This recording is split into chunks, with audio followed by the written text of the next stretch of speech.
नमस्ते दोस्तों, शिव शुक्ला का प्यार भरा नमस्कार। हमारे YouTube चैनल में आपका स्वागत करते हैं। तो आज है सोमवती अमावस्या। तो आज हम आप लोगों को सुनाने जा रहे हैं सोमवती कथा, जो कि बहुत ही सुंदर कथा है। कथा है सोना धोबैन। तो आप लोग सुनिए। एक परिवार में होते हैं, पंडित होते हैं, तो उनकी बेटी होती है, बहू होती है, पूरा परिवार होता है। तो जब बहू पैर छूती है तो उसकी माँ कहती है कि तुम्हारा सुहाग बाढ़ है, और जब बेटी पैर छूती है तो कहती तुम्हारा धर्म बाढ़ है। तो रोज हमेशा यही होता है, रोज यही कहती, जब भी पैर छूती थी यही कहती माँ। तो एक दिन बेटी ने कहा कि माता जी आप ऐसा क्यों कहती, भाभी को तो कहती हो कि तुम्हारा सुहाग बाढ़ है और हमको कहती हो तुम्हारा धर्म बाढ़ है। इसका मतलब क्या है कि आप हमको ये ऐसे कहती हैं। तो अपनी बेटी का रहती है, कोई बात तो कहती नहीं है, और कुछ जानती है सब बात, लेकिन करे तो क्या करे, कुछ कहती नहीं है। फिर एक दिन एक पंडित जी आते हैं, महात्मा, संत महात्मा। तो वो लड़की उनकी बहुत सेवा करती है, वो सेवा करती, खाना पानी देती है। तो जब पंडित जाने लगते हैं तो उनको आशीर्वाद देते हैं, बहुत सारा आशीर्वाद देते हैं, खुश रहो, ये है वो है, सब चीज़, शादी ब्याह सब हो जाए अच्छे से। तो लड़की का बाप आता है और पंडित जी से पूछता, कहता है कि पंडित जी हमारी बेटी के भाग्य में शादी नहीं है। तो उन्होंने कहा कि अरे नहीं, ये कैसे हो सकता है, लाइए इसकी कुंडली हमको दिखाइए। कुंडली ला के पंडित जी को दिखाते हैं।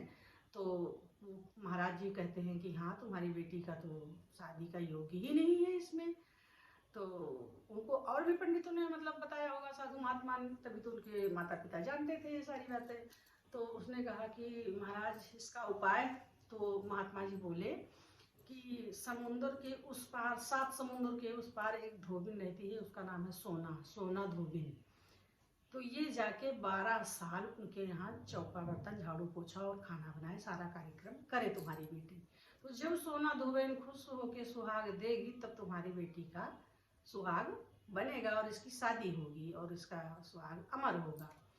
तो महात्मा जी चले जाते हैं, उनको दक्षिणा उक्षिणा देते हैं, दंडवत प्रणाम करते हैं। महात्मा जी चले जाते हैं, अपने घर में सलाह करते हैं। तो अपनी बेटी को 7 समुद्र के पार भेज देते हैं माँ बाप, और कहते हैं कि पता लगाते लगाते वहाँ भेजते हैं जहाँ पे सोना धोबैन रहती है। तो बेटी जाती है तो वहाँ पे सुबह ही उठ के उनके यहाँ झाड़ू पोछा बर्तन और खाना बना के चली जाती है। शाम को फिर ऐसे करती है। 12 साल बीत गए और उनकी ज्वाइंट फैमिली थी, उसमें देवरानी थी, जेठानी थी, नंद थी, सास थी, पूरा भरा पूरा परिवार था सोना धोबैन का। तो वो लोग जान ही नहीं पाती थी कि कौन हमारे घर में आके काम कर जाता है। जेठानी समझती थी कि देवरानी कर रही है, देवरानी समझ रही नंद कर रही, नंद समझ रही सास कर रही, सास समझ रही जेठानी बहुत बड़ी बहू कर रही। इसी तरह चलता गया, 12 साल बीत गया। फिर एक दिन ऐसे कोई बात पड़ी तो उन लोगों ने कहा कि भाई ये इतने दिन से काम हो रहा है और ये वो करी हम नहीं किए, वो करी हम नहीं कर रहे। तो वो कह रही कि जब कोई कर ही नहीं रही, तुम लोग कर ही नहीं रही हो, सबको मंजन दतुइन खाना पानी सब चीज़ मिल रहा है, सब बना तैयार रहता है, तो ये कर कौन रहा हमारे घर में। तो बोली ये तो चिंताजनक की बात है। जेठानी करी हमने 12 साल से खाना नहीं बनाया, देवरानी करी हमने 12 साल से नहीं बनाया, नंद करी हमने 12 साल से एक काम नहीं किया, सास कह रही मैंने 12 साल से कोई काम नहीं किया, तो ये काम करता कौन है। तो जो सोना धोबैन थी वो घर की हेड थी। तो उसने कहा कि भाई ये तो पता लगाना पड़ेगा कि कौन काम करता है हमारे घर में आके। तो एक दिन वो रात में छुपी रहती है। जब वो लड़की जाती है उसके यहाँ काम करने लगती है तो सोना धोबैन निकल के हाथ उसका पकड़ लेती है।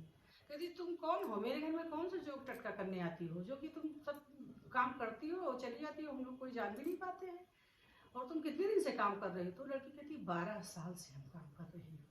तो उसने कहा क्यों, मेरे घर में आके क्यों करती हो, 7 समुंदर पार आके तुम इतना काम करती, हम लोग को पता भी नहीं, ना कोई पैसा लेती हो ना कोई वो लेती हो, तुम ऐसे फ्री में काम कर रही हो। तो उसने बताया कि मेरी माँ ने मुझे भेजा है। तो उसने कहा कि अपनी माँ को कल लेके आना। तो अपनी माँ को लेके जाती है। तो कहती है कि उसकी माँ कहती है बेटी की, सोना धोबैन से, कि हमारी बेटी आपके यहाँ इसलिए काम करती है क्योंकि मेरी बेटी का सुहाग ही नहीं है, शादी का योग्य ही नहीं है हमारी बेटी का। तो एक महात्मा जी ने बताया है।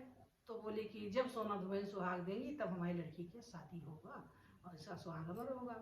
तो बोले कि ठीक है। सोना धोबैन ने कहा ठीक है, जब इसकी शादी तय करना तो हमको बताना। तो कहीं हम घाट पे कपड़ा धोते रहेंगे, वहाँ पे भेजना और इसको एक सुपारी देना और इससे कहना कि ये सारी मुसीबत सोना धोबैन पे हो जाए। वो वैसे करती है, घाट पे कपड़ा धोती रहती है, वो सुपारी लेके जाती है और घाट पे फेंक देती है, कहती सारी मुसीबत सोना धुबैन के हिस्से में चली जाए, इनकी किस्मत में चली जाए। उसके बाद उसकी शादी का जब वो होता है तो वो बुलाई जाती है सोना धुबैन बुलाई जाती है कि भाई आके ये सुहाग देगी। तो पहले जो था गांव में वो हांडी होती थी, बड़ी बड़ी मटके होते थे, उसमें दही जमाया जाता था, दूध पकाया जाता था, यही सब होता था। तो सोना धुबैन उसी में जो शिखरन